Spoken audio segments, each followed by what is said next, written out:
Por una parte, lo más atractivo de la educación de un hada como novela era el reto de adaptarla. Es una novela tan construida literariamente que hacer que eso se convirtiese en película era una tarea complicadísima, ¿eh?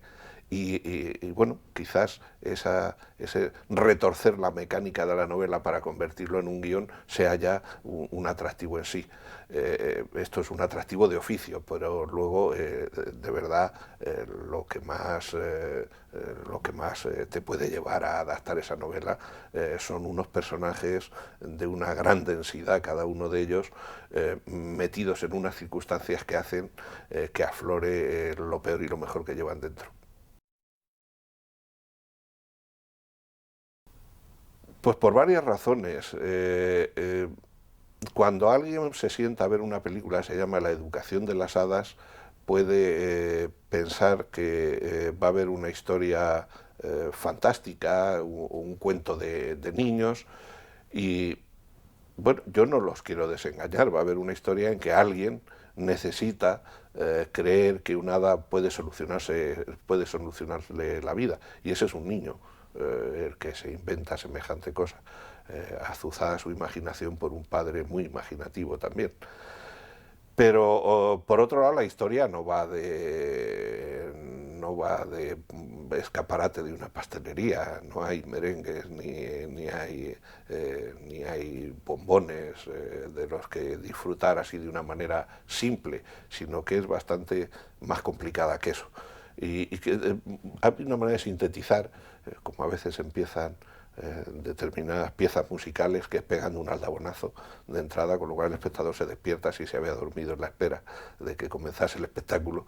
Y si el niño lo que pregunta cuando el padre le está contando un cuento chino de las hadas, una hada vieja, que no le dicho, sí, espera, pero vamos a una cosa más seria que todo eso. ¿Cómo follan las hadas? Eh, Ahí ya el espectador se puede pensar, ¿de qué va esto? Esto no va de hadas simples, va de hadas que follan.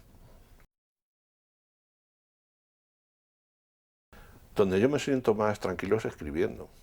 Escribiendo estoy yo solito, siento aquí, el ordenador, escribo.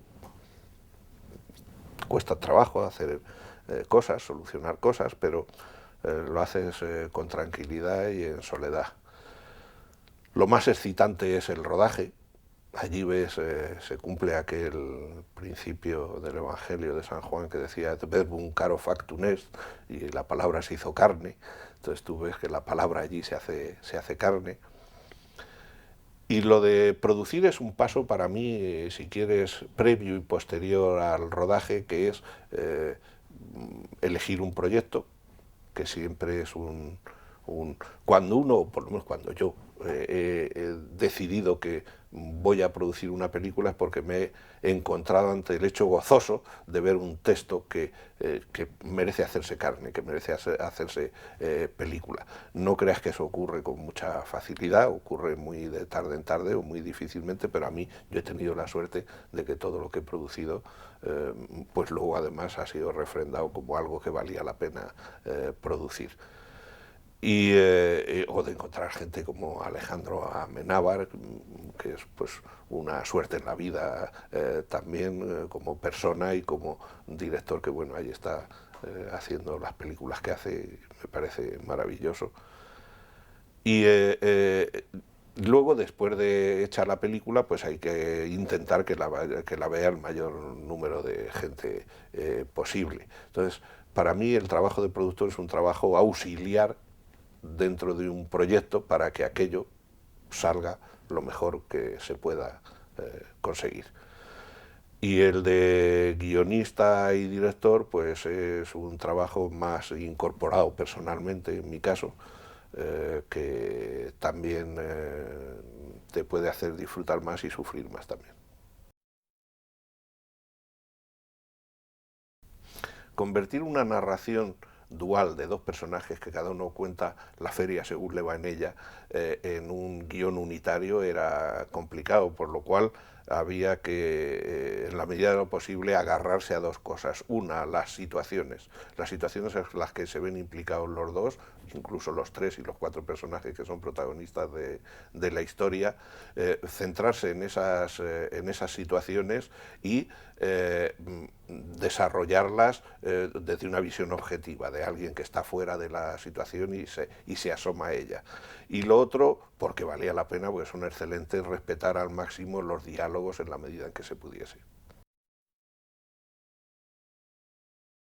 La educación de las hadas cuenta una serie de historias o de circunstancias convergentes, divergentes de unos personajes que en un momento determinado se encuentran. Y se encuentran precisamente cuando están en una serie de crisis personales y sentimentales que hace que estén especialmente sensibles a cualquier cosa que les venga de fuera, porque las que les vienen de dentro ya son suficientemente azarosas. Y de esa confluencia surge una historia que yo creo que es una historia muy poderosa de sentimientos, de fracasos, de vislumbres de salir de esos fracasos. Es una historia en el fondo de sentimientos de unos personajes que están heridos en el momento en que nos asomamos a sus vidas.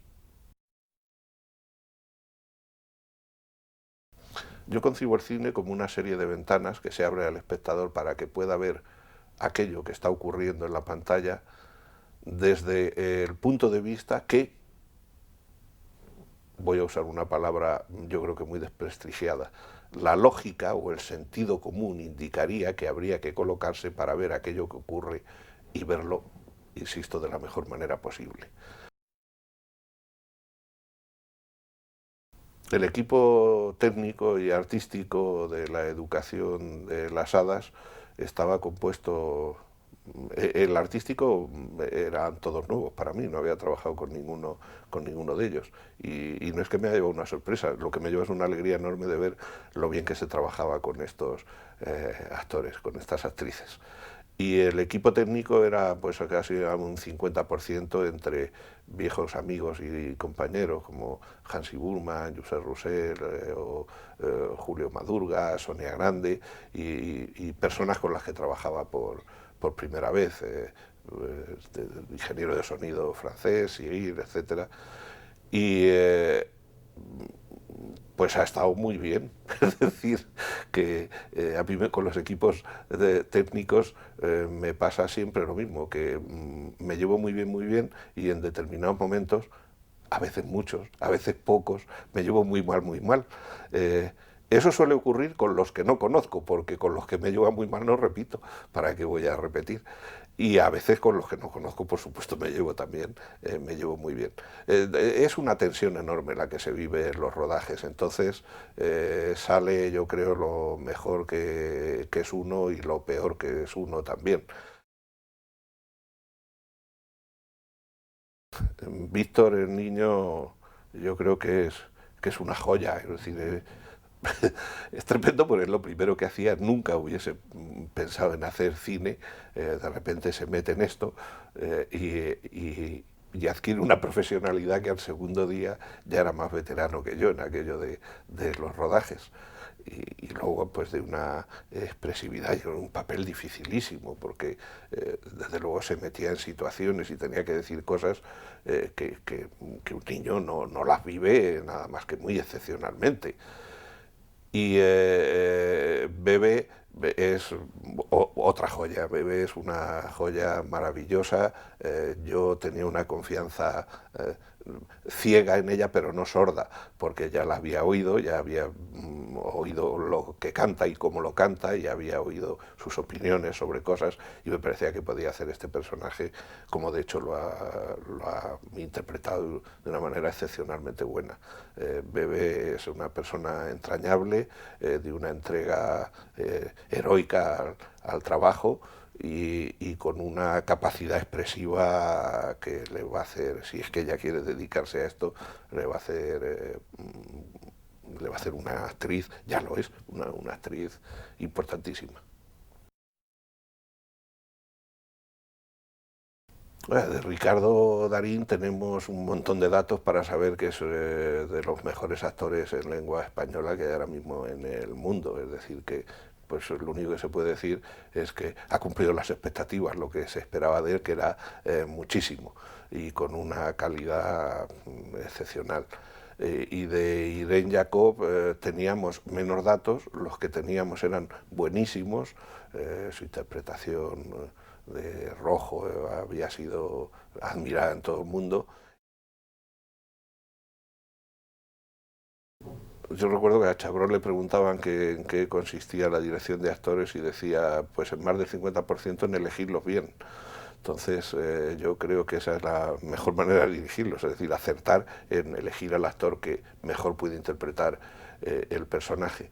Luego yo lo que hago con los actores es ponerme a su servicio y les doy lo que creo que me están pidiendo, lo que creo que me están exigiendo, incluso hablar con ellos todo lo que ellos necesiten que yo hable del personaje, darles el tiempo que necesiten para sus ensayos o previamente o en el momento del rodaje. Para mí el actor lo que necesita es disponibilidad. Yo creo que la interpretación es una de las actividades más costosas para el ser humano, porque parte de una radical fragilidad, que es la que es lógica cuando tu trabajo está siendo analizado milimétricamente por alguien que después te va a decir si vale o no vale, si es así o no es así como él quería que fuese. Y eso es tremendo, porque claro, además los actores, yo creo que forzosamente se encuentran con directores que les merecen confianza y otros que no les merecen ninguna, y a pesar de eso tienen que hacer lo que aquel imbécil o aquel genio, para ponernos en los dos extremos de director, les está pidiendo para darse por satisfecho con respecto a lo que le espera en la película. Entonces, ya de una manera muy simple, la manera de dirigirlos es un poco que ellos hagan su propuesta, es decir, vamos a hacer un primer ensayo, tú me lo haces como tú crees que hay que hacerlo, y a partir de ahí yo puedo matizarte o aplaudirte y decirte tal cual, hazlo como lo has hecho, que ha estado muy bien.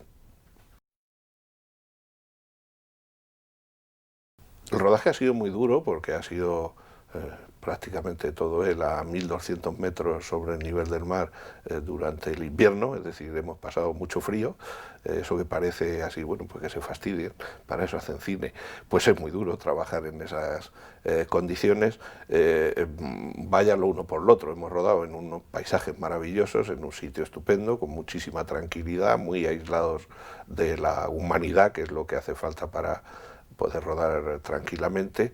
Y en cuanto al rodaje, yo creo que no ha habido más problemas que los de la meteorología, el frío que se ha pasado. No, no creo en las hadas. Ahora, sí creo en la posibilidad de que uno se encuentre en la vida hados y hadas que te ayuden a sobrevivir.